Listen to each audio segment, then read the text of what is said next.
Yo quisiera empezar por agradecer, no solo al mundo del Ayuntamiento, sino a esta casa, a la Academia de San Quirze, que nos recibe como cada año en este estupendo local, que nos sitúa muy bien para poder reflexionar sobre estos temas importantes, y obviamente también al presidente del Tribunal Constitucional, don Pascual Sala, y amigo, que ha aceptado estar hoy con nosotros con toda generosidad y, sin dudarlo, un momento para venir a abordar este tema de la justicia desde la perspectiva constitucional. Dos palabras, solamente decir por qué este año hemos escogido la justicia.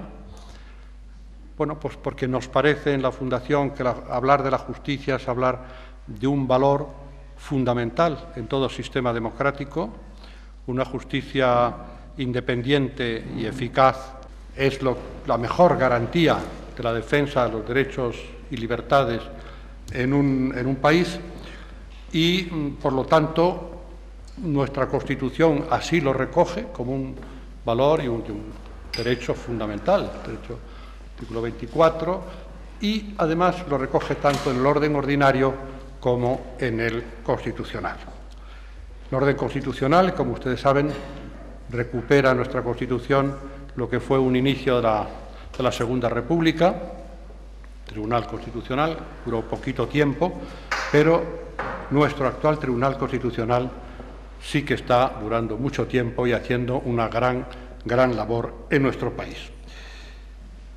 Pieza clave en el orden político y en el orden social, y además yo creo que en este momento con un papel extraordinariamente difícil el Tribunal, porque, como yo he dicho muchas veces, estamos demostrando una enorme incapacidad de resolver en el ámbito político los problemas políticos.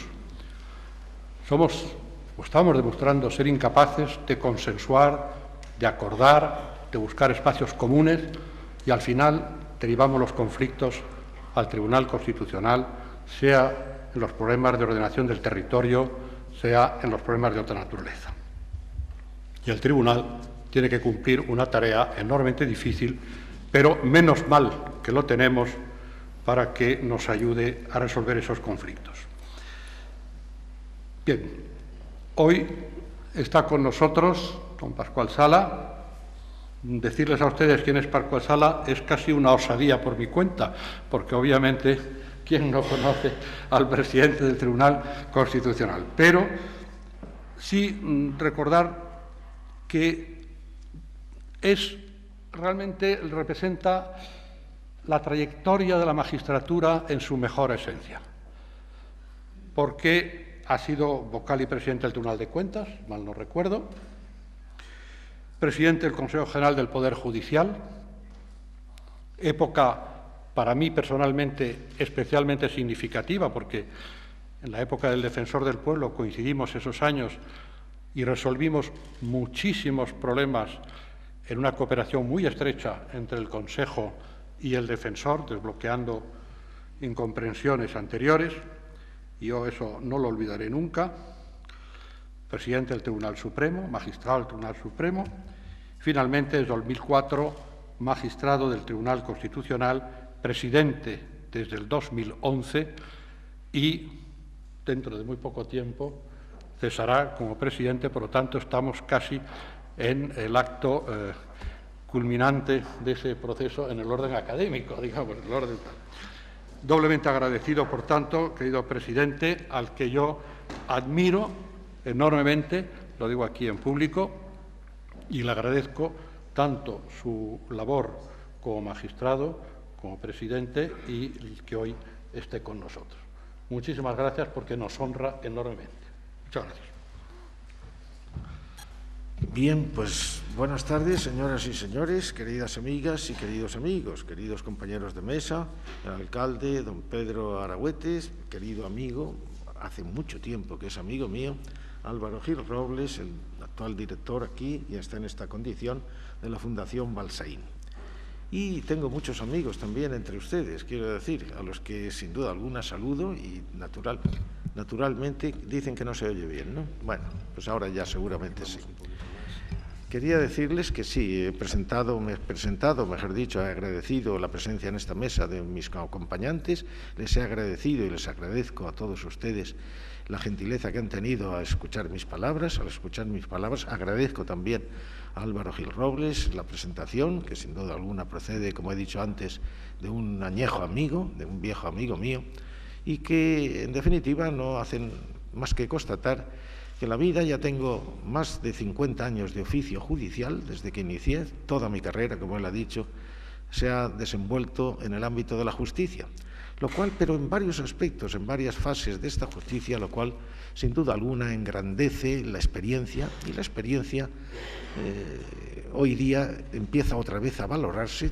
Ha tenido unas épocas históricas en que la experiencia no tenía sentido, quiero decir, no tenía por lo menos reconocimiento, al menos el debido, pero en la actualidad pues la experiencia se nota que es también, vuelve a ser también eminentemente valorada.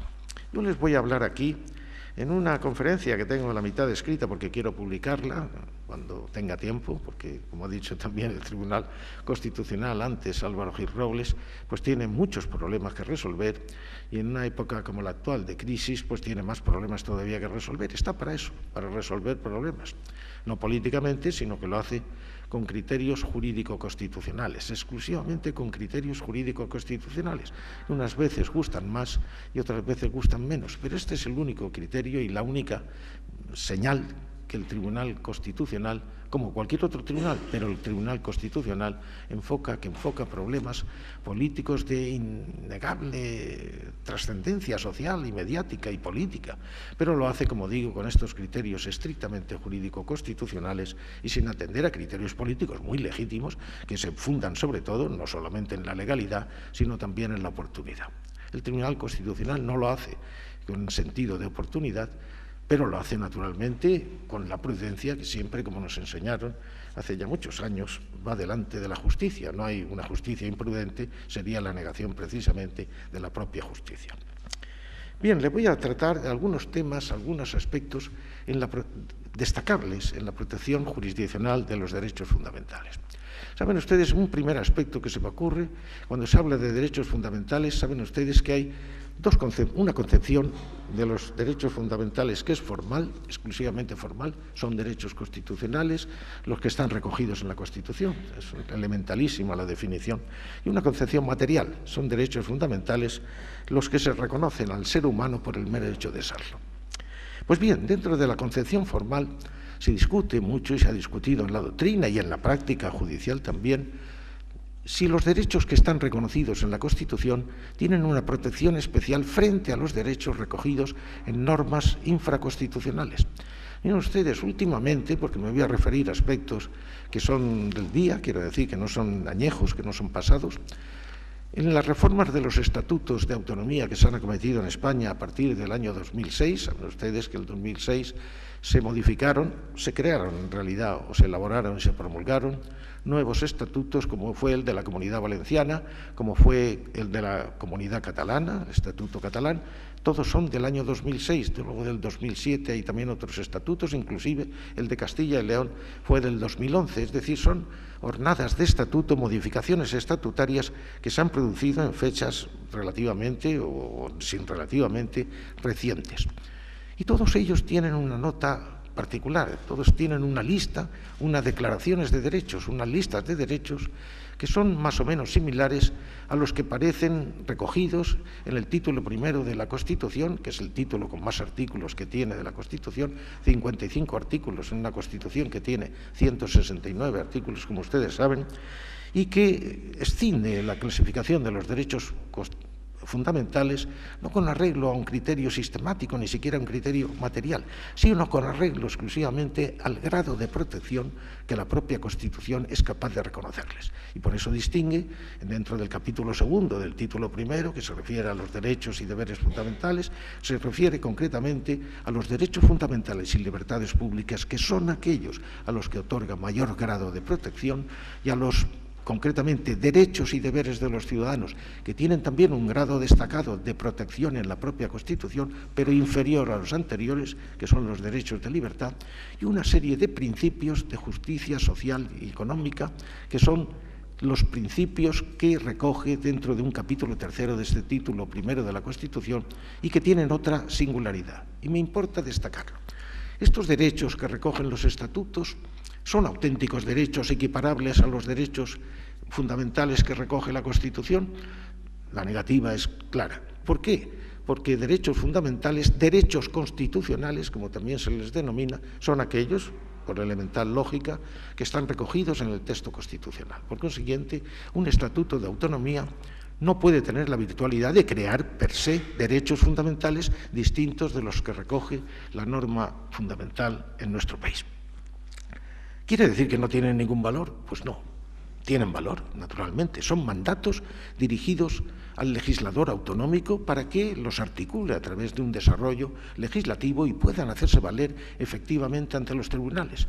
Nunca hay en la Constitución, ni tampoco en los estatutos, principios programáticos en el sentido de que están vacíos de contenido, de que son formulaciones abstractas, como ocurría en las constituciones decimonónicas y en las constituciones en general antiguas, a pesar de que algunas tenían los preceptos muy bien establecidos, como ocurría, por ejemplo, en la antiquísima ya Declaración de los Derechos del Hombre y del Ciudadano, que aprobara la Asamblea Nacional Francesa la noche del 26 de agosto de 1789, pero con palabras nunca en aquel legislador, que luego se ha recuperado con posterioridad, se pudo definir más claramente cuáles son los elementos característicos del Estado de Derecho. Acuérdense ustedes, me gusta siempre citarlo, porque me gusta mucho, el artículo 16 de aquella famosa declaración que aprobaron los franceses, recién inaugurada, por así decirlo, la revolución que nos inspiró ulteriormente en todos los aspectos para crear el Estado constitucional. Toda sociedad en que la garantía de los derechos no esté asegurada, fíjense lo importante que es, vamos a hablar de eso, la garantía de los derechos no esté asegurada, ni determinada la división de poderes, no tiene Constitución. Con menos palabras no se pueden decir más cosas de cuáles son los elementos fundamentales del Estado de Derecho y los que la protección de los derechos vamos a defender aquí o a exponer aquí esta tarde. ¿Qué pasa con estos derechos que formulan los estatutos, que formulan todos los ordenamientos jurídicos, inclusive normas de rango inferior a la propia Constitución? Pues que tienen menos protección que los derechos constitucionales propiamente dichos que están recogidos en el texto constitucional. Sin embargo, tienen virtualidad. Saben ustedes que una de las notas características de la Constitución española y realmente de las constituciones posteriores a la Segunda Guerra Mundial es la nota de la normatividad, el carácter jurídico de la Constitución. Como no es un conjunto de principios abstractos, sino que es norma directamente invocable y directamente aplicable para resolver inclusive conflictos individuales por los tribunales de justicia, la Constitución es la primera de las normas, pero no es una declaración principiática, es la primera de las normas a aplicar por los jueces. Nuestro ordenamiento lo tiene muy claramente establecido. Saben ustedes incluso que recién publicada la Constitución, 1978, aparecieron muchas obras y hay una obra especialmente elaborada por el profesor García de Enterría que la publicó en 1979, un año después de la Constitución. La Constitución como norma jurídica, es decir, no la Constitución como principios, porque hubo la tentación de reducir la Constitución, al menos en gran parte de la formulación de los derechos, al rango o a la categoría de una norma principial, no de una norma directamente aplicable. Hoy la Constitución es norma directamente aplicable, los dicen, la tiene que aplicar no solamente el Tribunal Constitucional, que está sometido solo a la Constitución y a su ley orgánica, porque lo dice así de una manera fundamental el artículo primero de la ley del 79, la orgánica del Tribunal Constitucional, sino todos los tribunales de justicia.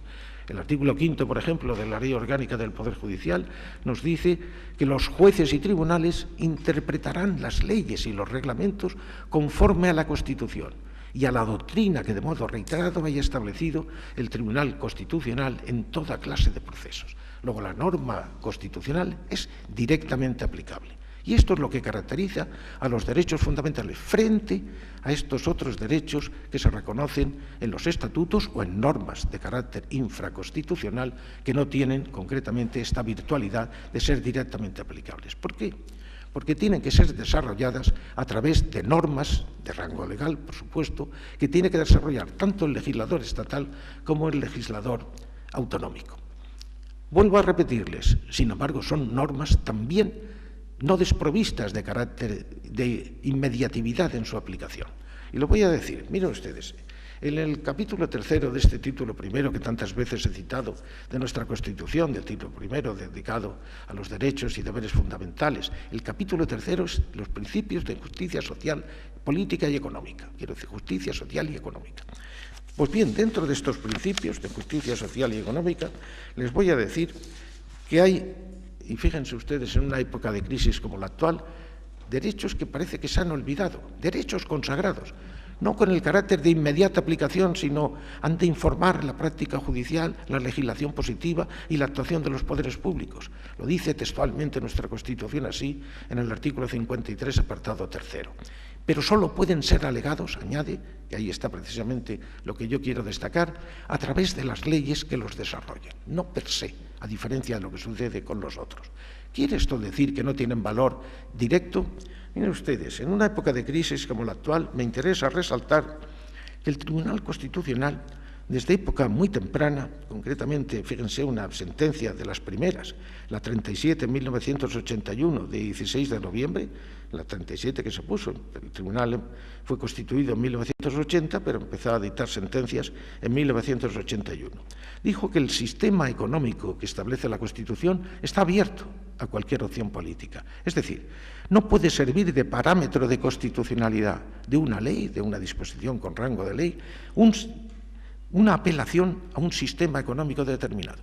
Pero ello no quiere decir que los preceptos de la política social y económica, concretamente, no tengan virtualidad aplicativa, no deban de ser, no puedan ser desconocidos ni por el legislador, ni por los poderes públicos en su actividad, ni tampoco por los jueces. Les voy a leer, y en una época de crisis que parece que se han olvidado preceptos que sí son aplicables y que no pueden desconocerse. Por ejemplo, el derecho a la libre promoción a través del trabajo y a una remuneración suficiente para satisfacer las necesidades del trabajador y su familia. Estoy leyendo porque son las palabras textuales de la Constitución, artículo 35. El aseguramiento y garantía del derecho a la negociación colectiva entre trabajadores y empresarios y la fuerza vinculante de los convenios, artículo 37. Estoy leyendo porque repito literalmente las palabras de la Constitución. La obligación de los poderes públicos, y lo voy a seguir, la obligación de los poderes públicos de mantener un régimen público de seguridad social para todos los ciudadanos que garanticen la asistencia y prestaciones sociales suficientes ante situaciones de necesidad, especialmente en caso de desempleo. Fíjense si el legislador, el constituyente de 1978, tenía ya el olfato suficientemente desarrollado. El reconocimiento de la protección de la salud y la obligación de los poderes públicos de organizar y tutelar la salud pública a través de medidas preventivas y de las prestaciones y servicios necesarios. Artículo 43. La obligación para los poderes públicos de realizar una política de previsión, tratamiento, rehabilitación e integración de los disminuidos físicos, sensoriales y psíquicos. Artículo 49. Y la de garantizar, mediante pensiones adecuadas y periódicamente actualizadas, son palabras textuales de la Constitución, la suficiencia económica a los ciudadanos durante la tercera edad. Artículo 50. Podríamos seguir leyendo aquí muchos artículos de la Constitución. ¿Qué son esto? Principios programáticos. Estoy diciendo preceptos similares que figuran en estos estatutos de autonomía de la segunda jornada desarrollada a partir del 2006. ¿Son principios programáticos? No. ¿Sirven de parámetro de constitucionalidad? No pueden ser desconocidos en su contenido esencial. Tienen que ser desarrollados por leyes y solo cuando lo sean, alegables ante los tribunales. Pero todos ellos, más o menos, han sido desarrollados por leyes. Se ha respetado el contenido esencial. Pueden servir de parámetro de constitucionalidad, no frente a una concepción de la sociedad, La Constitución proclama también la libertad de empresa y dentro de una economía de mercado. Por consiguiente, no es un sistema económico determinado el que garantiza la Constitución, pero sí hay mandatos individuales dirigidas a los poderes públicos, a los jueces y al legislador, que tienen que ser naturalmente observados en su contenido esencial. ¿Qué quiere decir esto? Pues que si en España, por ejemplo, se derogara un régimen público de seguridad social, habría que modificar la Constitución para hacerlo.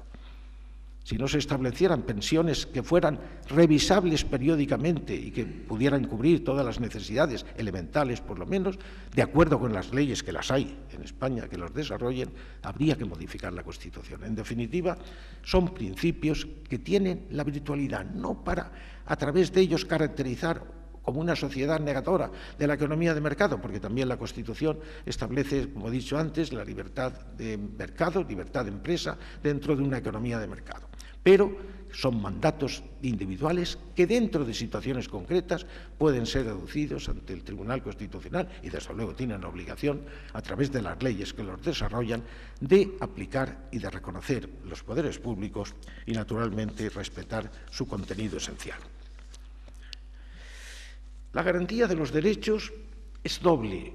He dicho antes, al principio de mi intervención, que los derechos fundamentales, que equivalen a lo que en el ambiente, o mejor dicho, en el argot internacional de los tratados internacionales, se llaman derechos humanos. Piensen ustedes en la Declaración Universal de los Derechos Humanos de la Organización de Naciones Unidas de 10 de diciembre del 48, los pactos de derechos civiles y políticos. La palabra derecho civil y derechos políticos equivale también a derechos fundamentales, de Nueva York, de 19 de diciembre del 66, la Carta Social Europea, la Carta de Derechos de la Unión Europea. El texto consolidado no es tan antiguo, ha sido consolidado por el Tratado de Lisboa de 2007, todos ellos son derechos fundamentales. Pero el grado de protección, como digo, en nuestro ordenamiento no es el mismo. Todos los derechos fundamentales y libertades públicas tienen una protección reforzada a través de un procedimiento preferente y sumario que se desarrolla ante los jueces ordinarios. Y en su caso, es decir, cuando los jueces ordinarios no hayan otorgado la protección completa al derecho fundamental de que se trate, a través del recurso de amparo, que es subsidiario ante el Tribunal Constitucional. Pero estos son solo los derechos de libertad, los derechos de la famosa sección primera del capítulo segundo del título primero de la Constitución, que lleva por rúbrica precisamente de los derechos fundamentales y libertades públicas. Hay los derechos y deberes de los ciudadanos que, sin embargo, tienen que ser desarrollados y regulados por ley, y la ley ha de respetar el contenido esencial. Y hay los principios de justicia social y económica, a que me refería anteriormente del capítulo tercero, que tienen el valor, y no voy a repetir que he dicho con anterioridad. Me interesa, para no cansar su atención y referirme a supuestos concretos, que son los que en definitiva hacen traslucir cuál es la virtualidad protectora de la justicia constitucional al desarrollar y aplicar directamente la Constitución, a referirme a dos tipos de derechos. Dentro de la clasificación que establece estos derechos fundamentales, nuestra Constitución, se pueden distinguir dos categorías. Hay unos derechos procesales, que son derechos fundamentales también, están incluidos dentro de esta sección primera, son objeto de esta protección reforzada, amparo ordinario ante la justicia ordinaria y amparo subsidiario ante el Tribunal Constitucional, que son el derecho a la tutela de derechos e intereses legítimos, tutela judicial, por supuesto, sin que pueda producirse indefensión. Formulación general del párrafo primero del artículo 24 y ulteriormente una serie de garantías procesales concretas que están constitucionalizadas. Pues bien, según la jurisprudencia o la doctrina, como a mí me gusta llamarla, del Tribunal Constitucional, mejor que jurisprudencia, la doctrina del Tribunal Constitucional, estos derechos que son procesales, que se van vinculados al derecho a la tutela judicial efectiva de derechos e intereses legítimos sin indefensión, son juzgados en orden a su constitucionalidad por la justicia constitucional, con arreglo a los criterios de que no pueden ser las decisiones judiciales ni arbitrarias, es decir, no pueden ser una imposición unilateral, ni pueden ser irrazonables, no pueden romper un esquema o una argumentación lógica, ni pueden ser gravemente erróneas. Sin embargo, los demás derechos son derechos sustantivos y en ellos se juzgan no solo, como saben ustedes, que hay el procedimiento preferente ante la jurisdicción ordinaria con arreglo a estos criterios de no ser arbitrarias, de no ser erróneas y de no ser tampoco unas irrazonables o con ruptura del hilo lógico que debe llevar toda decisión judicial. Con eso también, pero además el tribunal tiene que examinar si se ha cumplido concretamente el grado y el objeto de protección. Tengo aquí muchas cosas, pero voy a referirme ya, como les decía, a los supuestos más concretos.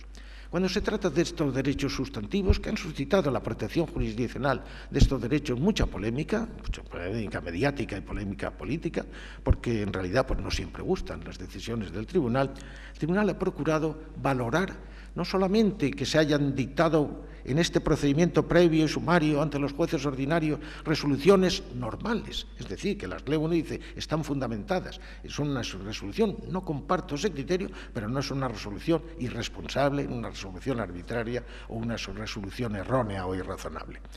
Hay algo más.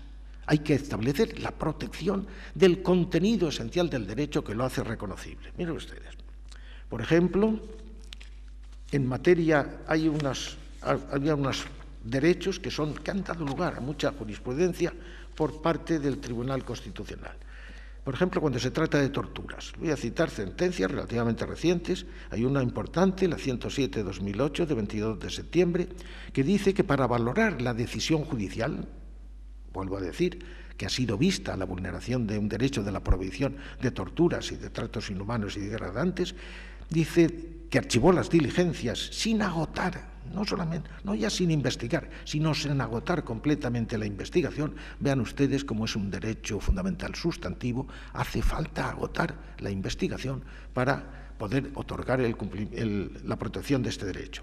Hay que atender a las circunstancias concretas de cada caso y hacerlo, estoy leyendo texto de la sentencia, siempre teniendo presente la escasez de pruebas que de ordinario no existe en este tipo de delito, pero otorgando la protección total que la Constitución y el contenido esencial del derecho de que se trate resulta. Miren ustedes, en materia, por ejemplo, del derecho de huelga, el derecho de huelga no es un derecho simpático ante los ciudadanos, es un derecho que comporta sacrificios, no solamente para los huelguistas, sino muchas veces de tanta entidad, inclusive para el resto de los ciudadanos, porque si afectan a servicios públicos, pues inclusive producen molestias y a veces verdaderamente contradicciones que, sin embargo, son susceptibles, porque lo consagra la Constitución, como derecho fundamental sustantivo. No solamente requiere que los jueces lo valoren con estos criterios que he dicho anteriormente, sino que requiere que cumplan el contenido esencial del derecho. Saben ustedes que en España, por aquello que decía anteriormente Álvaro Gil Robles, que el derecho de huelga se rige por una disposición preconstitucional, es concretamente el Decreto Ley de 1977. Vean ustedes, no es malo el Decreto Ley de 1977, otorga suficientes garantías, y así lo ha reconocido también la doctrina constitucional, para proteger el contenido básico de este derecho. Pero fíjense si el Tribunal Constitucional ha afinado, se esté o no conforme con la decisión. En una sentencia 33/2011 de 28 de marzo, se trataba de una huelga decretada en un periódico, en un medio de comunicación, donde los trabajadores declararon una huelga con cumplimiento de todos los requisitos legales. Pero con la técnica moderna permite que los directivos sustituyeran a los trabajadores y lanzaron una edición del periódico. Los trabajadores recurrieron en amparo, primero ante la jurisdicción ordinaria, y dijeron, bueno, pues mire usted, si los directivos se convierten en trabajadores y a través de los procedimientos informáticos, etcétera, que hay hoy día, pueden editar el periódico, pues el periódico es suyo, lo pueden hacer. Pues el tribunal reconoció el recurso de amparo y lo reconoció por unanimidad. ¿Saben lo que les digo? De la sala a la que correspondió. ¿Por qué? Porque subvertía el contenido esencial del derecho. Vean ustedes, pueden extrañarse, y sin embargo no basta con que sea razonable que el juez haya dicho ordinario, pues mire usted, si son los dueños del periódico y han querido trabajar como trabajadores para sacar una edición a la calle, pues lo pueden hacer, es una decisión razonable, ¿no? Pero no otorga el cumplimiento, la protección total al contenido básico de este derecho. Si es una huelga legal, naturalmente tenían derecho a que se paralizara. Y si no paraliza, quiere decir la propia actividad, no quiere decirse que se cumplan los servicios mínimos, pero en este punto la edición del periódico no estaba incluida en los servicios mínimos. La sustitución de trabajadores por directivos negaba, no otorgaba el cumplimiento total. Fíjense que se puede discrepar y seguramente algunos de ustedes discreparán. Vean ustedes también cuando se trata de la libertad de expresión y de información y el derecho al honor. También es necesario, aquí se trata de dos derechos fundamentales que tienen la misma protección. Amparo ordinario primero ante los jueces ordinarios, amparo constitucional subsidiariamente después por consiguiente. Pues también tienen que valorar y ponderar, no solamente con una decisión razonable, que digo, bueno, pues me han ofendido al honor, mi honor, y esto prevalece sobre los derechos o las libertades de expresión y de información. Pues tiene que ponderarse esta contraposición entre dos derechos fundamentales, y por eso se atiende al carácter público del personaje, a la que sea un medio político, etcétera, que donde el Tribunal Constitucional ha reconocido, de acuerdo por lo demás con doctrina que es unánime en los tribunales constitucionales de nuestra cultura y de nuestro entorno, de que tiene que soportar, desde el punto de vista de la política y de la actuación pública, mayores, por así decirlo, menoscabos de su intimidad y su derecho al honor que hacerlo prevalecer sobre los derechos y las libertades de información, que, como saben ustedes, son nucleares en un sistema democrático.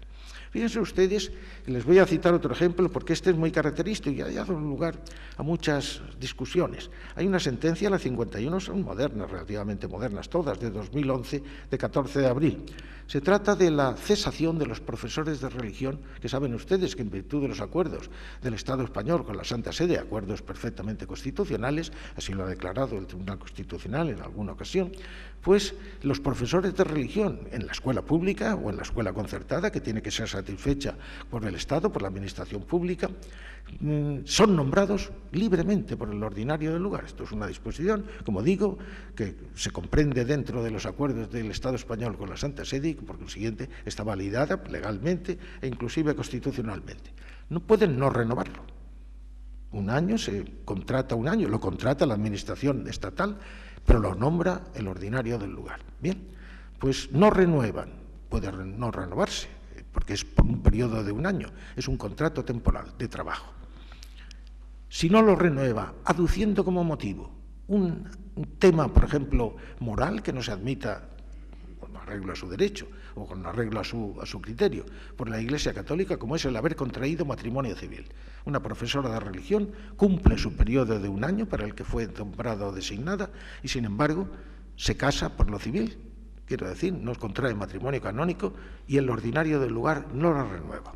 Va al tribunal ordinario y el tribunal ordinario dice, la sala de lo social de un tribunal superior de justicia, dice, pues mire ustedes, aquí no se trata de un despido, aquí se trata de una profesora que ha cumplido su contrato, su nombramiento por un año y que por consiguiente, esto es una extinción de contrato por cumplimiento del plazo. Va al Tribunal Constitucional y el Tribunal Constitucional dice, pero la causa es haber contraído matrimonio civil, que está perfectamente validado por la Constitución, y por consiguiente la no renovación no otorga el derecho, la protección al derecho, y la jurisdicción ordinaria no la ha otorgado. ¿Qué pasa inclusive con el derecho a la intimidad, a la propia imagen, el derecho al honor, a la intimidad y a la propia imagen, sobre todo a la intimidad? Pues miren ustedes, en una sentencia 89-2006 de 27 de marzo, el tribunal reconoció el derecho a la intimidad en un recluso. Saben ustedes que en las prisiones, como es lógico, hay registros de las celdas porque pueden producirse inclusive delitos o lo que sea, o tener almacenado elementos peligrosísimos, etcétera, etcétera. Por razón de la seguridad está perfectamente en la Ley General Penitenciaria y en los reglamentos penitenciarios establecido que en cada prisión el jefe de la prisión el director de la prisión, del establecimiento, puede determinar los registros de las celdas de que se trate. Pero cuando se trata de registros fuera de los programados oficialmente, hay que decirle, no es que hay que contar con el asentimiento del recluso recluso, pero hay que decirle, avisarle de que van a registrar su celda, aunque sea en el momento, quiero decir, casi inmediatamente anterior. Vamos a registrar su celda fuera de los espacios y de los tiempos en que está previsto reglamentariamente hacerlo. Pues hay que avisarle, y si no se le avisa, se atenta contra su intimidad. Vean ustedes como son resoluciones, que si los jueces ordinarios no le han dado cobertura, pueden ustedes decir, pues tenía razón el juez ordinario, pero hay que proteger el derecho hasta totalmente darlo por cumplido. ¿Qué pasará con las elecciones? Quiero decir, con el derecho a concurrir a unas elecciones. Saben ustedes que el derecho de participación política en sus vertientes activa y pasiva es un derecho nuclear en el sistema democrático, es un derecho fundamental. Está recogido de una manera expresa, participación en los asuntos públicos a través de elecciones, etcétera, del artículo 23 de la Constitución. Pues que hay, naturalmente, la jurisprudencia del Tribunal Constitucional, la doctrina del Tribunal Constitucional, es muy minuciosa al respecto. ¿Por qué? Se tenga o se esté de acuerdo. Porque siempre y cuando no haya una privación de derechos civiles y políticos y haya un rechazo, sobre todo en las materias o las sentencias relacionadas con la posibilidad de concurrencia de formaciones que pertenecen a ese mundo magmático, que no es un mundo que a mí naturalmente me subyugue, ni mucho menos, ni me atraiga, que es el de la izquierda abertzale, pero, por ejemplo, lo que pasa en el País Vasco. Pero cuando no se está privado de sus derechos civiles y políticos, y sobre todo, cuando en los estatutos de una formación y quienes la promueven no tienen esa privación, reiteradamente se rechaza la violencia terrorista directamente, inclusive aludiendo directamente a la palabra ETA, pues no se puede negar la posibilidad de que se cree un partido político. Por eso se puede a posteriori, y esta es la famosa sentencia, aparte de la Bildu, la sentencia famosa de Sortu, aunque, como se recordarán ustedes, ya tuvo una repercusión mediática y política. Hubo mucha gente a quien no le gustó, porque ciertamente, como digo, no es un mundo simpático este magma que llamamos la izquierda abertzale. Lo digo con todo respeto, inclusive si hay alguien a quien le gusta, pues tiene derecho a que le guste, si estamos en una democracia. Pero observen ustedes como si hay un rechazo específico y claro en los estatutos a la violencia terrorista, incluida, y entre comillas la palabra ETA, y eso se repite una y otra vez. El tribunal reconoció la posibilidad de crear un partido político en estas condiciones, aunque hizo por vez primera en su historia, que costó mucho trabajo, una admonición en el Fundamento Jurídico 15 de las conductas que, si se practicaban, suponían la posibilidad de ilegalización a posteriori, que es precisamente esta posibilidad de ilegalización a posteriori lo que endurecía la apreciación de las pruebas de si cumplían o no los criterios de democracia que es necesario para acceder en una formación a un proceso electoral. Y esto, que no ha tenido aplicación, fue un fundamento jurídico que el tribunal dijo: ustedes son legales porque han rechazado expresamente a ETA, pero indudablemente, si cometen esta conducta, si ensalzan el terrorismo, es que una formulación que no voy aquí a reproducir, aunque tengo aquí las sentencias para ello. Y ven ustedes también como hay un aspecto también que el tribunal ha recogido ya muy recientemente, como es la interpretación evolutiva de la Constitución. Y les voy a hablar de una sentencia, es la última, y ya con esto me parece que ya les he cansado bastante su atención. Vean ustedes la sentencia 198-2012 de 6 de noviembre que declara la constitucionalidad de la modificación del Código Civil que autorizó el matrimonio entre personas del mismo sexo. Saben ustedes que también de esa sentencia se puede o no discrepar, naturalmente, y es muy legítimo, y se puede criticar porque el matrimonio, lo dice la propia sentencia, que concibieron los constituyentes en 1978 y cuyo derecho a contraer matrimonio está recogido en el artículo 32 de la Constitución, dice: el hombre y la mujer pueden contraer matrimonio de acuerdo con las leyes. No dice entre, no utiliza la palabra entre. Los constituyentes, dice la sentencia, lo reconoce claramente, porque no procuramos no tapar nada, absolutamente ninguno de los argumentos. En 1978 sabían, nadie le pasaba por la imaginación, que un matrimonio pudiera ser entre un hombre y una mujer. El matrimonio era exclusivamente entre un hombre y una mujer. Pero la interpretación evolutiva de la Constitución, después, ya 30 años después, naturalmente, vean ustedes lo que dice el tribunal, y se lo voy a leer textualmente porque es interesante. Dice: la Constitución parte del principio de que es un árbol vivo, que a través de una interpretación evolutiva se acomoda a las realidades de la vida moderna como medio para asegurar su propia relevancia y legitimidad. Y no solo porque se trate de un texto cuyos grandes principios son de aplicación a supuestos que sus redactores no imaginaron, lo reconocen, sino también porque los poderes públicos y particularmente el legislador van actualizando esos principios paulatinamente y porque el Tribunal Constitucional, cuando controla el ajuste constitucional de esas actualizaciones, dota a las normas de un contenido que permita leer el texto constitucional a la luz de los problemas contemporáneos y de las exigencias de la sociedad actual, a que debe dar respuesta la norma fundamental del ordenamiento jurídico, a riesgo, en caso contrario, de convertirse en lenta muerta y producir una necesidad de reformas constitucionales continuas. Vean ustedes, por consiguiente, esta serie de sentencias, de las cuales he escogido, hay muchas más, pero nos llevaría casi una semana de consideraciones y de estudio y de análisis, pero es necesario resaltarlo, porque es muy difícil en una obra escrita que ustedes encuentren un examen particularizado de estas sentencias, a no ser que naturalmente les interese por razón de su profesión o por razón de sus propias inquietudes intelectuales. Últimamente ha habido en España, que es la objetivación del recurso de amparo a través de una modificación legal, la Ley 6/2007 de 24 de mayo, que exigió, para que el recurso de amparo fuera procedente ante el Tribunal Constitucional, este recurso subsidiario a que anteriormente me refería, que se justificara la especial trascendencia constitucional. Es decir, un ciudadano, por el solo hecho de deducir que ha sido vulnerado uno de estos derechos fundamentales, de objeto de la máxima protección, a los que me he referido anteriormente, pues no solamente tiene que deducir esa vulneración y demostrarla ante el Tribunal Constitucional para que prospere su recurso, sino que tiene que justificar como requisito aparte y añadido y distinto de la vulneración del propio derecho, el de la justificación de la especial trascendencia constitucional. Es una especie de valladar para que no se convierta el Tribunal Constitucional en una superestructura casacional, en un último tribunal que agote todas las instancias, porque si no, todo terminaría o habría de terminar, sobre todo cuando de vulneración de derechos fundamentales se trata ante el Tribunal Constitucional, porque muchas veces los tribunales ordinarios, a través de sus sucesivas instancias, no han dado protección completa, el contenido esencial de ese derecho que decimos que garantiza de una manera efectiva, ya lo han visto ustedes a través de unos ejemplos, nuestra Constitución.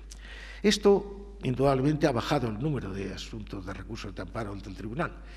Quizá es una reforma que se ha hecho con excesiva dureza para que el Tribunal pueda ponerse al día, como se ha puesto en materia de recursos de amparo, y solamente cuando se produce una situación excepcional, pero me interesa resaltarla aquí, porque los profesionales del derecho deben saber que esta justificación de la trascendencia constitucional de los recursos de amparo, esta protección que dispensa la justicia constitucional respecto de ellos, tiene que ser no solamente la vulneración del derecho, sino esta justificación particular. Mírase como una especie de mal formulado right de certiorari para que el Tribunal Constitucional pueda desechar o desestimar recursos que en otro caso lo convertirían en una última instancia, un supertribunal de casación. Hay una sentencia que me interesa resaltar, pero ya no se la voy a leer, sin duda alguna, que es la 155 de 2009, donde se dicen cuáles son los supuestos, con una formulación abierta, en que se adquiere o podría tener una trascendencia constitucional el recurso, como podría ser los supuestos en que no haya doctrina del tribunal, los supuestos en que el tribunal necesite modular o cambiar su doctrina, y también, por consiguiente, puede el tribunal tener esa libertad para hacerlo, u otros muchos supuestos que los profesionales del derecho deben de tener en cuenta, porque de lo contrario sus recursos pueden ser inadmitidos inclusive a trámite. Perdonen la extensión y muchas gracias por su atención.